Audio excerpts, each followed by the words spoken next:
Hello, you guys. Welcome back to my channel. It has been a minute and I have a lot to catch you up on. This fall, winter, it is winter now, it's December. I feel like I have to let go of fall, and it's also so snowy. Chicago got the biggest snowstorm ever this weekend. So it is officially winter. I did think summer was yesterday, so I'm having a bit of a hard time coming to terms with that, but I digress. It has been a very crazy fall and winter. And today I want to kind of talk about running a Sapphic Collective. I've been getting so many questions about Garden of and how I started it and how it's going and what that looks like. And I want to have a very transparent conversation about what this actually looks like behind the scenes, because I know Garden of, I'm incredibly proud of how quickly it has grown and how quickly we have scaled and what we have been able to make happen in essentially 10 months. But the way things present on the internet can be very, very different than what they're actually looking like, as we all know personally. And I think sometimes we forget that also applies professionally. We are not showing you the nitty gritty on our Instagram when we're recapping events. And that's really what this behind the scenes content and information is, to kind of give you that insight into Garden of and what's happening. And I also want to make a more specific video about the ins and outs of running something like this for those of you that want to get into it, because there's not a lot of content on it. There's not a lot of examples. We just had a huge community hit on the LA West Coast chapter of Queer Community with T-Boy Wrestling. And I know here in Chicago, several amazing, long-standing legacy collectives are shutting down or taking a step back. And so I think it's really important to, one, prioritize community more than ever, two, be very honest and upfront about what that actually looks like, and three, how to do it if you want to do it. But anyway, I'm excited to be back. It's been a lot. We had obviously the holidays. We hosted Gays Giving in the studio for people that weren't going home for the holidays. We had the Sapphic Salon, which was the first event of its kind. We had Sapphic Shibari demonstrations with live painters, a drag queen, Miss Queen Siren on the French horn, Starstruck on the decks. It was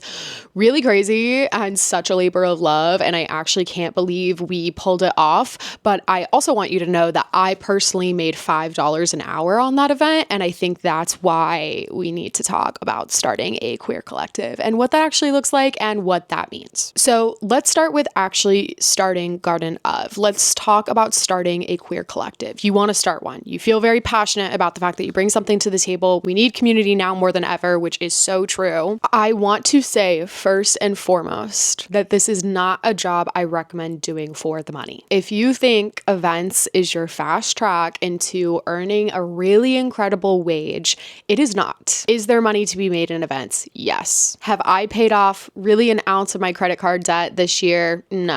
November, the month we just closed out, I don't think I will get paid for, period. Things are incredibly slow in the winter, which is something I'm going to talk about and something we have to plan for. But I just want to say, I think there's a huge misconception about the fact that you get into community work for the money. No, do not get into community work for the money. I don't know who started that little wives' tale, but no, do not get into community work and community hosting for the money. I'm positive there are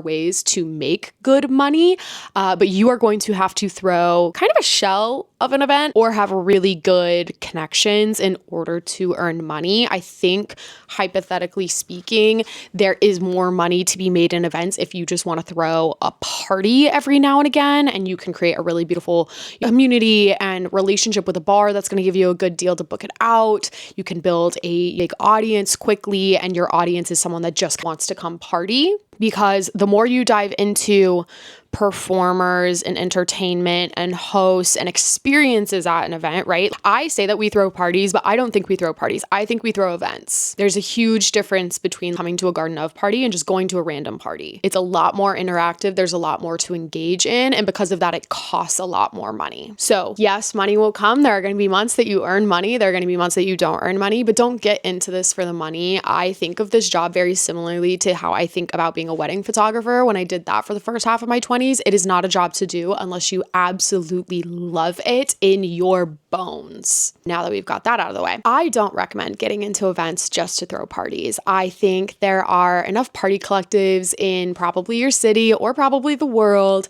that people can go to, right? You can go to a club. Let's say there's no lesbian parties or no queer parties in your city, then awesome. Yes, get that going. But if you're in a city where those things already exist, you do need to bring something more to the table. And I think that's really where the exciting part comes in, and where I find a lot of personal enjoyment and personal fulfillment is being able to throw events that mean something and have themes and have interactions and have immersive experiences, right? Sapphic Salon was such a perfect demonstration of what I would want every party to be like if I could. It was so infused with artists and expression and connection, and that I love. But really try to think about what is going to set you apart in the scene of events or hosting, because there does need to be something more. It's not enough to just throw a queer collective if you live or queer parties if you live in a city like New York City or LA or Chicago or Detroit, even like Atlanta. Like if you live in a bigger city, there's probably already queer parties going on. So I recommend really finding something that you feel incredibly passionate about and is going to set you apart from the competition, right? And for us at Garden of, it's that we're friendship forward. Our parties obviously aren't sober, but like more sober forward collective. It's always based in friendship and community.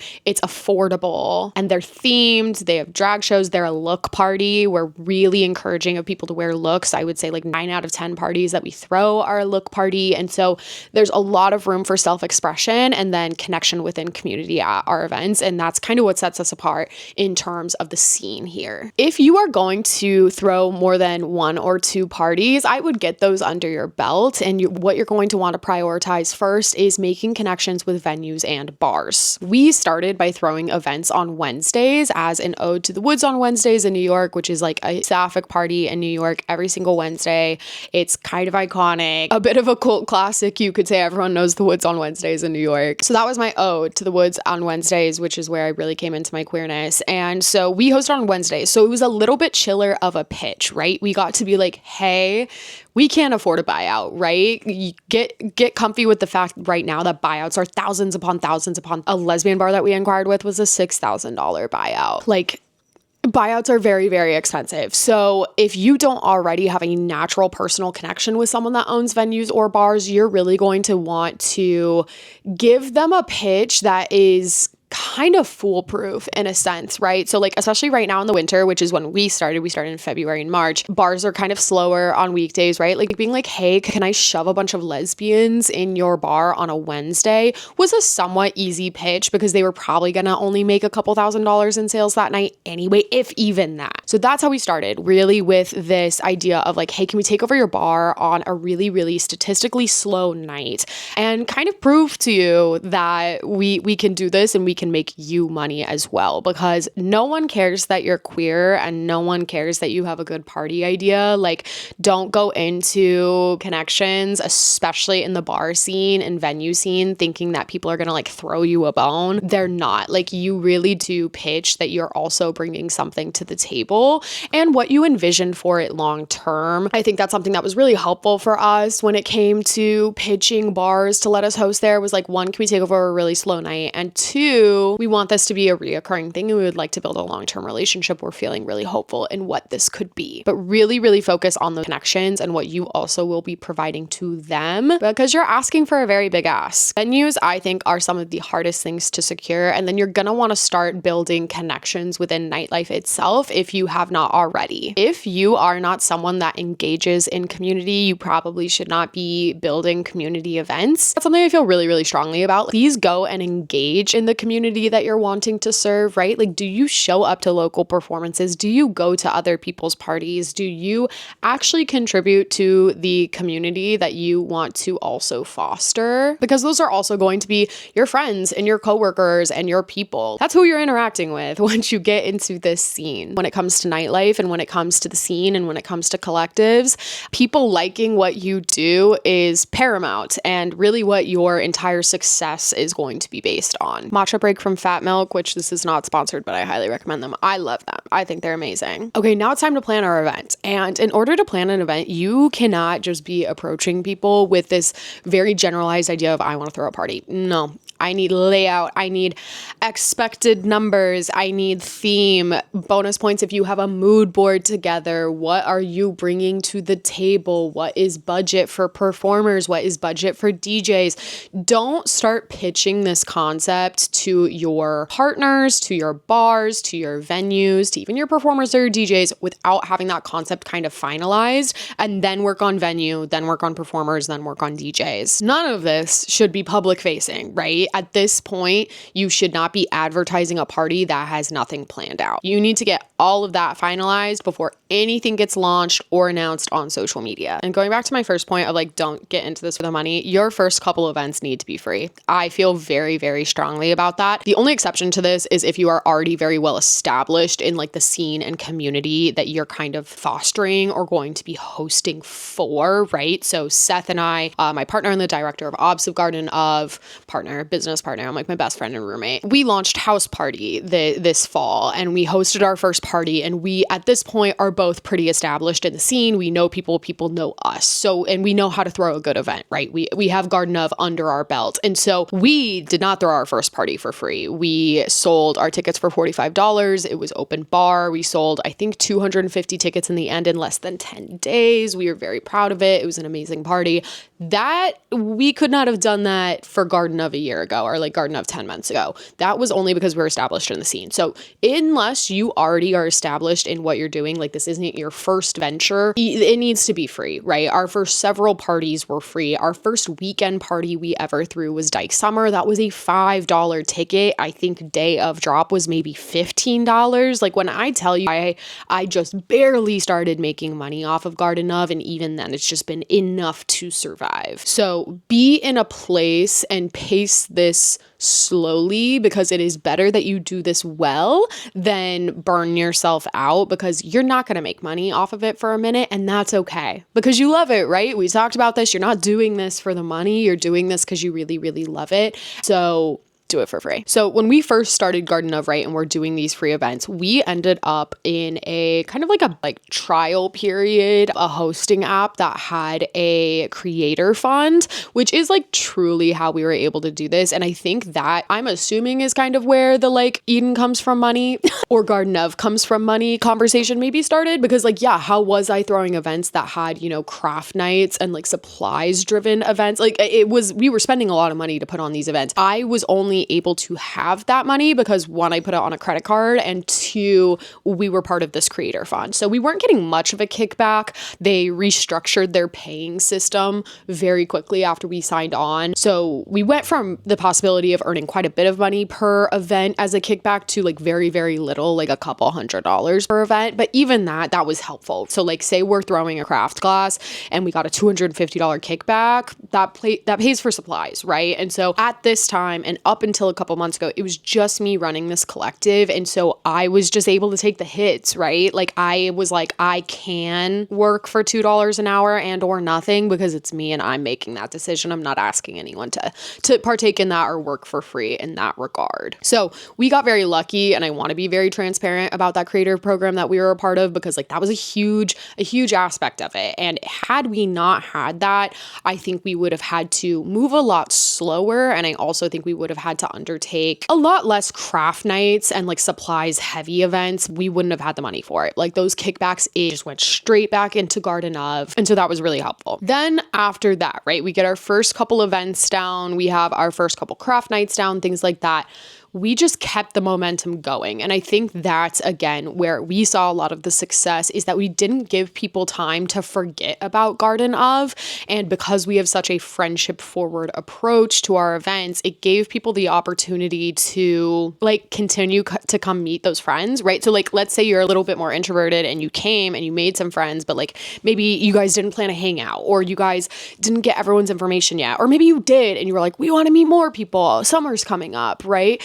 We didn't give time for people to forget about us and kind of just like lose the passion for what they had just experienced. We cranked out events. And when I say we, I mean me. Like at this point, it was just me, but we were just going over and over and over again. And like truly, when I tell you I was working like 90 hours a week for $2 a month, I obviously keep track of our expenses. And like there were months we were in like that tens of thousands. And granted, that's after we started launching parties, which is where you're going to make the money. Like the only money to be made is at a party. And even then, you need to have a lot of connections in order to do so, because a buyout is, sometimes $6,000. Hello? That's basically all of your ticket sales if you sell out and you're charging $25 a ticket. So we started getting into this rhythm, and I suggest being very introspective on your own personal capabilities and energy levels for what you're capable of, because you can burn out doing stuff like this and doing community work like that. And God knows I have during this period. It can be a lot. So it's better for you to pace this and for it to take a little bit longer to get to your final vision than for you to burn out and push it too quickly. So all of this period where we're just doing like craft nights, Only Come Alones got introduced in the summer. So it was kind of just like parties and craft nights, was from February. We took a break in April for mental health. And then in June is when we hosted Dyke Summer, which was our first weekend party ever. And we threw a week party because at this point we had proven to the bars that we had relationships with, specifically Lost Never Found, who we love, that we could bring a crowd, right? Like we could bring a crowd on a Wednesday. So it was easier to kind of be like, give us a chance. What do you say? Let's try out a weekend. And we slayed. We literally slayed. Talked about it before, but that was an amazing party. And that just kind of started us scaling. That's when we signed on for Posh, which is a hosting platform. Now we host on Posh, Pi, and Dice.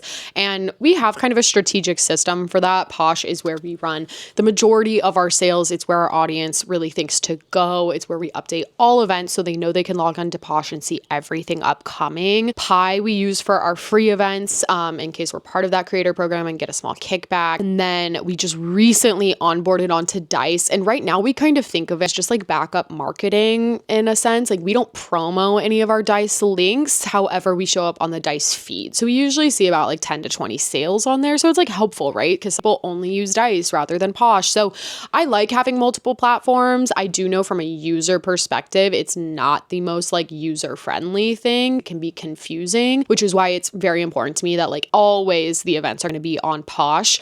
Right now, we're seeing during these slower months a bit of a downtick in sales within the Sapphic community. So we're starting to open up, which I've wanted to for a while, but we're starting to open up some more queer specific events, especially things like our Only Come Alone or our socials where people can make friends. And we're going to be hosting our queer events specifically on Pi so that it's like everything Sapphic Posh and then everything queer is on Pi, so that there is still a little bit of a differentiator for people to tell the difference between the two. I also am obsessed with Pi's platform. Truly. I know they have some glitches because they're a newer app. However, I love the group chat option. I love that people who have come to our events before get like a text notification. We launched something new and then they're now offering paid plans. Like you're able to sell tickets within the platform. So all of that is super helpful. And while we're on the subject, I also think it's important to note Dice, awesome. They're very exclusive. You have to like actually like have a conversation with their team, get approved to host on the platform. Like they're very specific of who they let in a really good and fruitful way, I think. And you have to submit all of your events to them to get them to be approved to then show up on the feed. Like they're not just like letting you do whatever you want and letting you go rogue. The con, however, is that you don't get paid until after. So I don't necessarily recommend Dice if you're just starting out. I would recommend Posh. Posh is super easy. You can sign up online. You don't have to talk to anyone. You could just start hosting events immediately and you get paid as you get paid. So as tickets sell, you get that money. So it's very helpful as in the beginning stages, right? Again, despite how much Garden of has grown, we're less than a year old. It's very important that we have capital flowing as much as possible, especially now that we have a team, which I'll get to in a second. But that's super helpful. I've really loved it in that sense. I will say their back end, their analytics, things like that are not my favorite thing in the world. It's not super built out in that way. There's no like group chat option. You have a limited amount of text blasts that you can send out a month. So it's like you can't really like texting the people from an event to be like, oh, hey, by the way, bring this, right? Like because that's one of your text blasts of 6 for the month. So it's like, it's a little bit harder to have those conversations with people when you need to. And then Pi, you also get paid out after the event. They pay you through Stripe. They have the lowest processing fees, which I think is great from a user perspective. They also have the group chat option, which I personally adore. It's also a great way for people to connect after. However, yeah, you're getting paid after. It is a newer app, so you're going to be dealing with glitches a little bit more often and bugs, but they are very responsive, so I will give them that. So then midsummer, now that we've gone through these payment and processing options, this is when we kind of started to get into a routine. So we had Dyke Summer in June. In July, we had Pillow Princess. Or in July, I think we took a break. I don't think we hosted a party in July. I'm trying to think. I don't think we did. I think our next party was Pillow Princess in August. And then that is when we really, really, really got into a rhythm of hosting parties. Like back to school was next. That was in September. And like, despite how massive these parties were, like they were all over 600 people, that was like our first, second, and third party. Like it was crazy. Again, going back to the beginning, I really do credit a lot of that to like the themes and the interactions that you were experiencing at these events. Okay, we had to take a little bit of a meeting break because I had a meeting I forgot about. Me double checking that I'm not missing another meeting. Okay, now we're good. This is when we were really starting. So summer is when we obviously like really started to get into the groove of things. And now that I'm thinking about it, the reason we didn't have any parties in July is because this is when we got the studio. So because I am crazy and I believe in momentum fully and wholeheartedly, and I have a astrology chart that is 50% Sag and 50% Cap, I was like, we got to keep going. Also, like when I was getting to the point where I was like, okay, I've been working like 80 hours a week on this project and putting my entire life on a credit card in order to make this work. And that's obviously not sustainable for more than a couple months. I mean, I would argue it's never sustainable, but at this point it was kind of like, okay, I either need to commit to this or not from a sense of success. Like this either like I need to give this my all, or, you know, this can just be something that I kind of pull back every now and again. But also just like monetarily, this either needs to become my job or I need to kind of be done and go back to my other business I was running. Because at this point, right, like I had been without a paycheck for several months. So that is when I was like, I want a space. And I have always wanted to own a bar or club, even when I was Mormon and like didn't party. Like I love dancing. And so, since I've come out, obviously that dream has shifted into more like, I want to own a lesbian bar, and I still do one day. But with the licensing and permitting and liquor process in Chicago is one of the most heinous things in the absolute world. And it is not for people in credit card debt that don't come from money. So I was like, okay, so that's not even like logistically possible. Then on top of that, you add that like Garden of is not really drinking focused. Like even our parties, like the purpose is not to like get drunk, hook up. It is to build community and have fun and experience levity. So I was like, let's do something else. Like how can I connect Sapphics of Chicago in a really beautiful and intentional way without having that aspect? And my friend Starstruck Inc., who is a tattoo artist, has a studio in Ravenswood. And I had gone to it one day and I was like, wait, this is amazing. Like I should look into this. And within, I don't know, like 2 weeks, I had signed and gotten keys, right? So that was in July. I got the keys, I believe July 1st. And so this is when I was like, okay, we got to make that happen. And we launched a fundraiser. We chose to host on Give Butter because they don't take fees. And the goal was to fundraise $20,000 to get it furnished and like basically pay the rent for the rest of the year. We did not fundraise even close to that, but we did fundraise, I want to say like around $6,000 at the time, which I'm so grateful for because that is how we furnished the building and got like first month's rent. So because again, I don't come from money, you're not going to be earning a lot of money doing this. I was like, we need to get this space open ASAP because I can't really be spending this much money on even just like rent without earning anything back. And also like getting up this took almost 100% of my time while also trying to plan events and things like that. Forget about a personal life, which I also haven't tried to prioritize, but like professionally, this was all encompassing. So I was like, we're just going to go balls to the wall for the month of July and get this up by August. And we did. It was insane. I thrifted a lot of things. We did get to the point where I was like, I don't have the time to keep, like time is a luxury as well. And like, I'm running out of time to be thrifting. So then I just kind of bought cheap things. Like I bought, what I could to get the space open, and we got it open by the first week of August, which has been awesome. And that's something I've gotten a lot of questions on. So in terms of finding a space, I found a local management company. I was looking for commercial offices essentially, or studios, but I found that it's a little bit easier from a SEO and search engine perspective to look for offices. So we're like in an office building. So there's tons of things in our buildings. There's therapists, there's massage therapists, there's a British swimming school, there's photography studios, there's a lot going on. And I wanted to find a space that, yes, we could afford, but also that was big enough that we didn't have to move within like a year or 6 months even. So I wanted to stretch our budget a hair, but not a ton. Like it obviously needed to be something that I could afford based on our fundraising. So it's a commercial space. I was not as familiar with the like brick and mortars licensing, especially here in Chicago. All the businesses I've started have been services. So like I was a photographer, I was a business coach, wasn't opening a brick and mortar. So I didn't need to have like that type of permitting and licensing. So that was a learning curve. And if I could do it again, I probably would have slowed down and been way more specific in Chicago, specifically on the zoning. So the zoning in Chicago is something they take very, very seriously.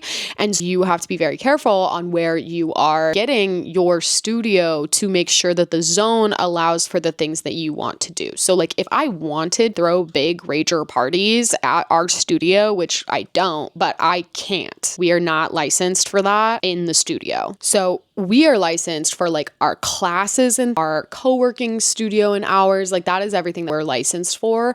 And that's why we don't host big giant ragers at the studio. I mean, on top of the fact that like, I'm not trying to do all that at our studio. It's a very different vibe, but that is something to be very, very specific on, because then we had to get that. We had to get our permits. We had to get our licenses. A question that I get often too is like a specific one I'm reading it off my computer is it enough to have a space, or would events be strongly encouraged to help with income? We make basically no money on the studio, full transparency. We do not. It was open for co-working during the day, and I don't think we've had a month yet where we paid rent with the co-working hours. So during the day, thankfully, and by the grace of God, we have a very beautiful and loving and contributing community who volunteers. So our studio is run almost exclusively by volunteers. And when they are not available, I open and close the studio, but we don't I can't afford to pay an employee to keep the studio open. Like not at all. Not even paying for rent with the studio memberships, which is something that again, full transparency, we're having to really talk about and try to figure out are the Sapphics of Chicago too small of a niche to keep a space like this open? Will it need to become a queer studio during the day and a queer co-working space? And that's a really difficult conversation to have, right? I started this for it to be Sapphic, but it's also if the options are it becoming queer or it closing, we're going to be queer. We're going to kind of open that a little bit more within the queer community to not just be Sapphics. So right now that's a tough conversation we're having to have. And not that I have anything against non-Sapphics, right? But it's that's why I open the space. But you have to play these games of capitalism, unfortunately. And that is another piece of advice that I really recommend sitting with before doing anything like this is coming to terms with the fact that you are personally going to have to make a lot of hard decisions and have a lot of hard conversations and really process money and capitalism in a way that maybe you don't want to, right? And if I can warn you of anything in regards to that too, it's that people are going to have 10 million opinions on it. So a huge piece of feedback I get is well, if you actually cared about community, it would be free, right? The studio would be free. And I'm hello, obviously, if I didn't have to pay for water and food for myself, this would be free. Let me be so clear. I'm not charging money for the fun of it. It's just that rent has to be paid and bills. And then I also have my own rent and bills. I know, crazy. But I get heat 24/7. The fact that things are you have to pay a little bit to get in, right? And an average co-working space is $60 a day, and we charge 10 to 15.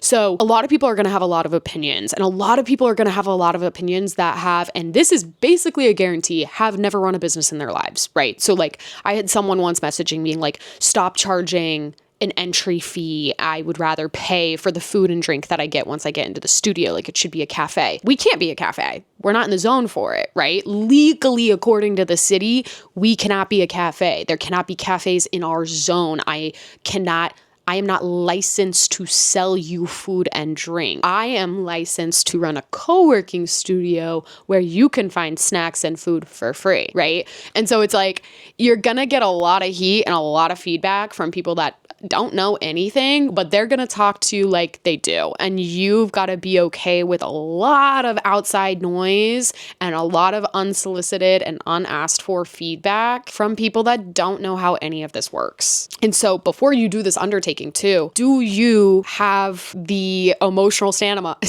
Do you have the emotional stamina and grit to handle things like that? Because it's a lot, truly. And I actually think I have a very thick skin, and it still gets to me constantly, because at this point, with how big Garden of is, it's like every day. Every day I get someone telling me how disgusting and filthy I am and how financially manipulative I am, blah, blah, blah, blah, blah, blah, blah. All of that is to say, you need to be very specific about the logistics and the legality of how your space is going to run, and then emotionally be okay with people not liking that and having a lot of opinions on that. We have found a nice line to walk, which is that we have amazing volunteers. They volunteer in exchange for getting to use the space for free. We're able to provide food and drink because we don't sell it, and we're licensed to sell you passes. We're licensed to have you use it as a co-working space and then get the food and drink for free. In order to come into the space, another question I get is, do members have to sign an agreement? Yes, right? So kind of like when you're purchasing, signing up for, let's say, like a pottery class, right? You have to like click the I agree to the terms and conditions, right? So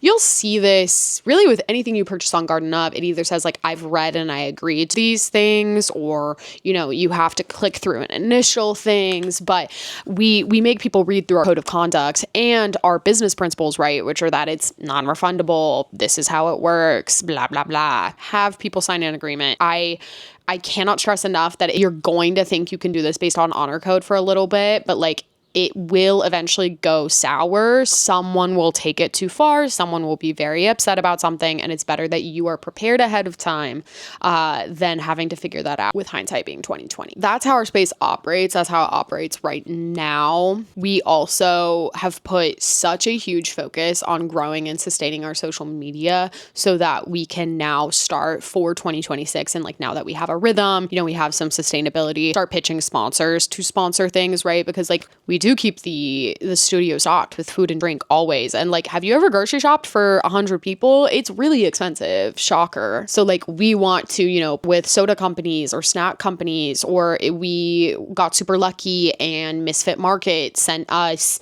you know, a couple $100 worth of gift cards as a sponsorship in exchange for some content. And like, those are the strings you can kind of start pulling and the connections you can start making, because then you can kind of leverage your business and your media as almost like an influencer or a content creator, and get companies to engage with you a little bit more, even if they're not even paying you, they're just sending you free stuff that then saves you money in other places, right? So this is something that we are really prioritizing for 2026, but have started to dip our toes into now, is just how can we work with other people, specifically large corporations that have the budget to do these things, to then save us money, Garden Of, that then gets paid to our, you know, our staff that we have and our performers. Or, you know, ideally in the long term plan for 2026 is to get partnerships big enough that we can start lowering ticket prices, because our money will be coming from these large corporations rather than the queer community themselves. So there's a lot, right? Like, there's so much that goes into this. And like, I also think it's really important to remember that these things will probably always cost more than you expect. And something that's also really important to me, and when I say like sit down and really do the introspection, this is something you need to do as well. Like,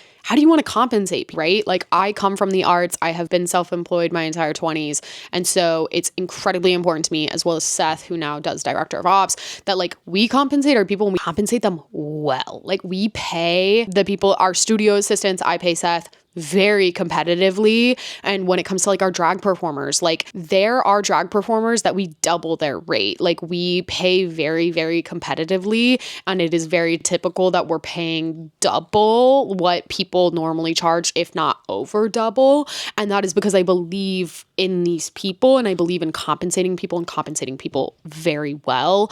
And like, I'm willing to take the hit for that personally. Like that is something I personally comfortable with. That is not a rule that you need to follow, but like I would suggest doing that and like really prioritizing what's important to you before the money is in front of you, before the events are in front of you, before the opportunities are in front of you, because you should know these morals and ethics and foundational principles of how you're going to run this business before it is an actual business, right? It's so easy for me to pay my performers and pay them well because that is a decision I made at the very, very beginning. And so even if a party didn't sell well, or we did a free party, right? So like our Dykes and Denim party is a free party in October, and it cost me thousands of dollars to put on. Like, and that was just a hit I was willing to take. I wanted the community to have a free party. I wanted to pay our performers well. It was a drag extravaganza. To me, that was worth it.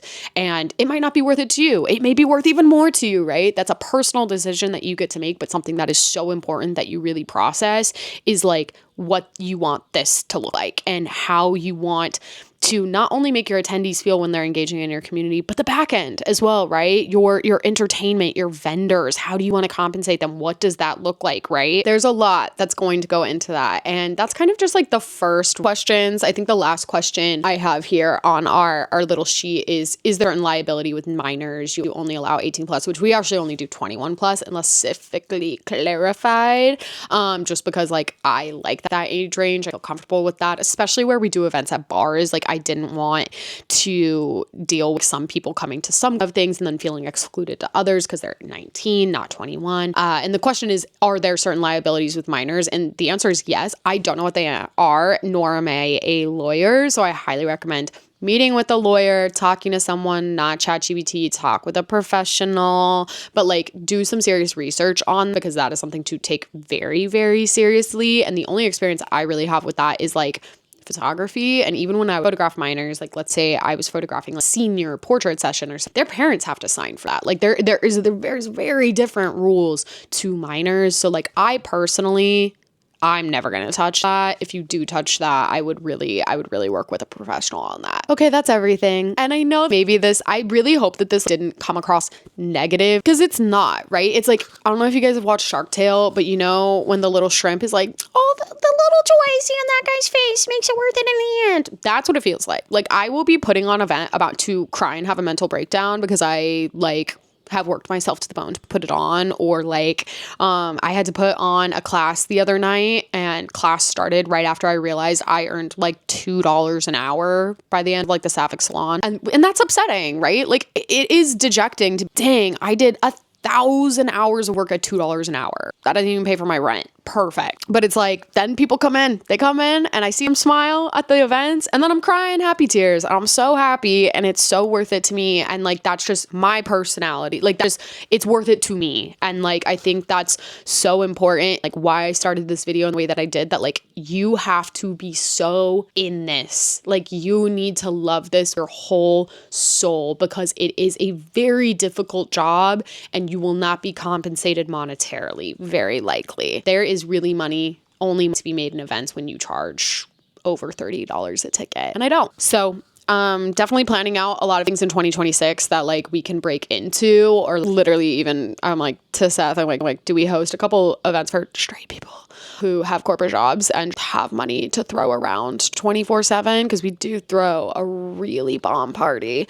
But yeah, because I'm like, I need to pay rent, but Garden of's not my plan to get rich. It never has been. So I think it's really important that you take that seriously, and you really only do this to the capacity that you can stay in love with it, right? Because like there's something to say also about being burnt out and being really overworked, and then being like, I'm not loving this as much as I used to, and then it's not going to feel worth it anymore. And I think it's really important that you know when that point is going to hit, and you stay You stay grounded, you stay in love with it. Try not to get to that point because it's going to be harder to come back from.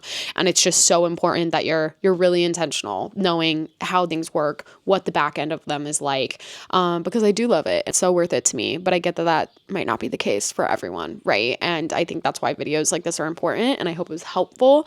And if you have any other questions, please leave them below. Like, subscribe, follow us on Instagram. I don't know, all that normal YouTube stuff.